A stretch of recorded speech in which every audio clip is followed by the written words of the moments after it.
This needs to be the video. Exactly.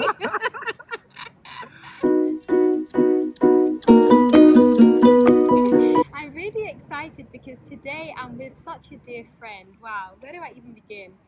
Um, I don't know where to begin with you, Brother Derick. I call him Brother Derick. His name is Derick Omari, and he's from Ghana. He's actually spending a year here to do a master's at UCL, which is just amazing because it's allowed us the opportunity to reconnect in person. But we met in 2018 at the UK Queen's Young, or the Queen's Young Leaders Award ceremony. He was receiving the award from Her Majesty the Queen as one of the Ghanaian recipients because of some work he was doing through his charity Tech Era. You know, Brother Derick is somebody that just does everything. You know, he's academically gifted, he's musically gifted, he is entrepreneurial, he runs a charity as well, runs businesses, he does everything. And he's somebody that I admire greatly because he's such a man of humility, you know. In his country, he is a big deal. Oh man, please. Man. He's a big deal. Soon he'll be a big deal internationally and also here in the UK.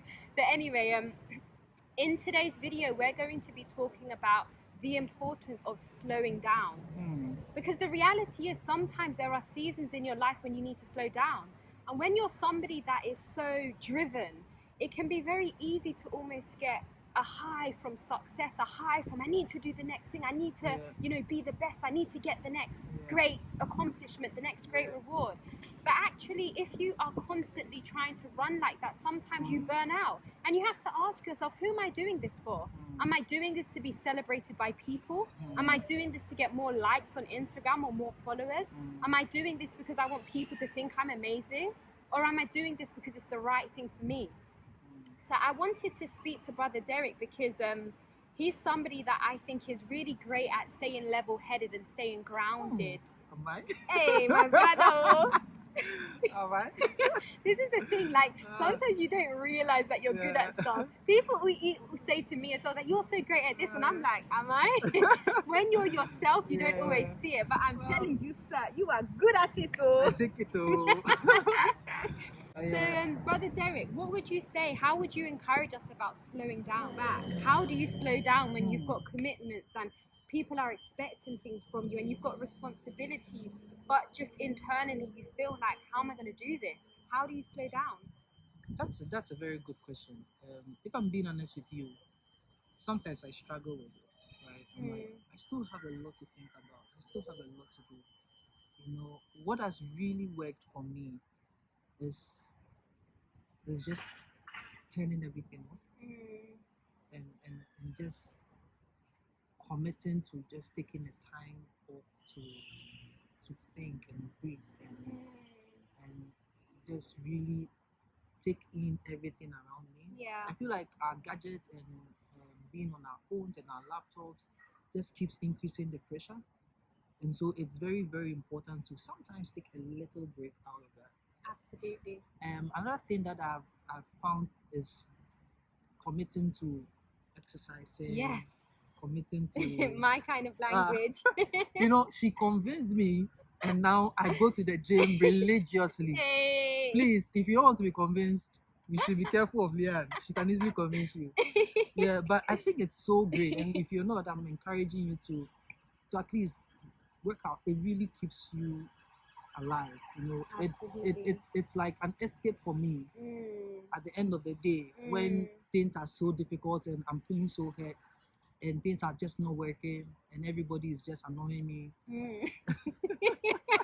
I feel it. Can I be truthful? You can be truthful. Tell us the truth. Yeah, sometimes you can get annoyed. I mean, we are not saints, right? No. We get annoyed, you know. But these things allow us to be able to overcome them, right? Absolutely. And I think last but not the least and most important for me is I take solace in the presence of God. And I'm sorry if I'm a Christian, but the presence of God and finding, let me say, I find a spiritual connection. I've just come to understand that you need to be connected to someone or to something spiritually, to a being spiritually. It gives you grounding. It gives you hope. You know, it gives you an assurance that things can be okay. that keeps you going, because this world is very cruel. Absolutely. There are many things happening, and if you don't have hope for tomorrow, then there is no need being on earth, right? So when things get so difficult and it seems like everything is crumbling up and things are not going to be working, how do you get connected to that source where you feel energized? And so for me, I think that it's probably the first and most important way which I usually overcome. I would spend a lot of time just meditating and a lot of time just singing and worshiping, and it really allows me to be able to feel better and feel rested and feel like strengthened. Absolutely. So these are like the three things that I Yeah, I think what I loved about what you said, Brother Derick, is that sometimes you just shut off, because sometimes when you're feeling overwhelmed, you can literally get to that point where you're like, I can't do this anymore. Yeah. And it's not that you can't do it anymore, it's just that you're literally emotionally heightened and overwhelmed. So sometimes you do just need to spend one day switching off, because really and truly most things can wait one day. No matter how urgent or how pressing it is, usually at least one day out can be okay. Okay, I get it. If you've got an exam the next day, then maybe you can't. Of course not. But for most other things, you can take at least just one day out. One day out of not revising, one day out of not working, one day out of not doing something is not going to significantly be damaging. And in that one day, if you can just rest and refuel, you come back stronger. Exactly. You come back stronger. And you realize that I actually can do this, and exercise, as you've said as well, I'm a fundamental advocate for exercise. It releases endorphins, it releases chemicals, it inspires you, it motivates you. Take us into the science. It empowers you. You feel like Superwoman or Superman afterwards. Preach on, sister. So no, exercise helps as well. But ultimately, it's about having your various mechanisms in place to safeguard you, to make sure that you are keeping yourself well. Because if you're not well, then how can you do everything else? How can you impact others? How can you support others? And sometimes don't be afraid to just step back from something. If you need to relinquish a responsibility or say no to something, then sometimes you just have to do that.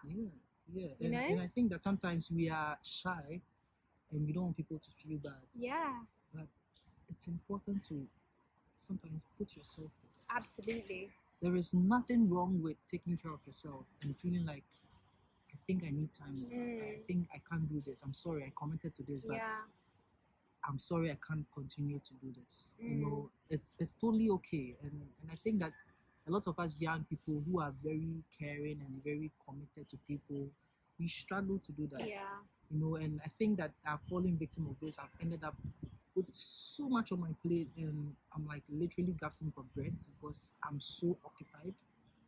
And so it's a struggle that I've been able to deal with. And so I want to encourage you out there, if you feel very overwhelmed and there is something you can cut off or something you can postpone, I think you should.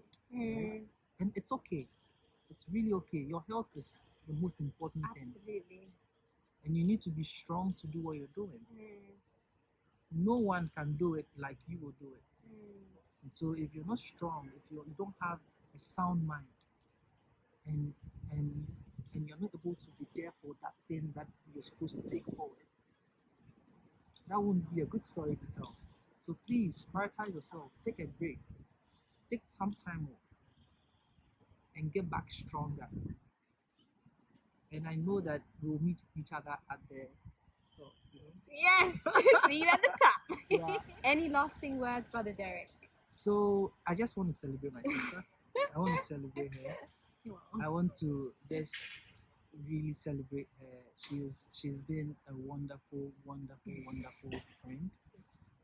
We met each other 6 months before we met in person.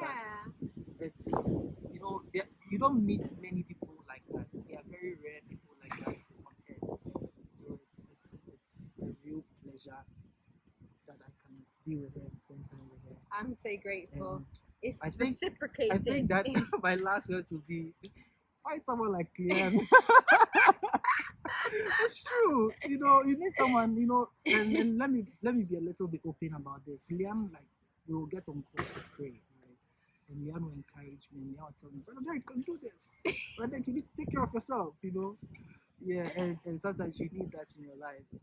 You need someone who allows you to move out of work who allows you to just really sometimes disconnect a little bit, right? Absolutely. Not someone you're always talking about work and all your life is entirely about your work, and because it can get very overwhelming, like I said. So I think that it's important to also have that one person that you can have very random conversations with, one person that you could have conversations about your difficulties and your challenges and, and the struggles, right? They are there to listen to you. And I think that that's very important. And I'm blessed to have a sister and have you in here. Thank you, Brother Who Derick. does that for me? Oh, sorry. You're ruining my hair. Oh, sorry. I'm joking. Sorry. Brother Yeah. Derick, I think the world of you, and you know that. And Oh, I'm grateful thank you. for you in my life as my very good friend. Thank you. Thank you. We will see you guys next time, Yeah. maybe in Ghana. Subscribe. We'll record in Ghana. Subscribe. Hey. Yeah, she's going to come to Ghana. We already arranged that. We're going to make it happen. Yeah. Hey. Hasta luego. Oh, what does that mean? Bye in Spanish. Okay, bye-bye.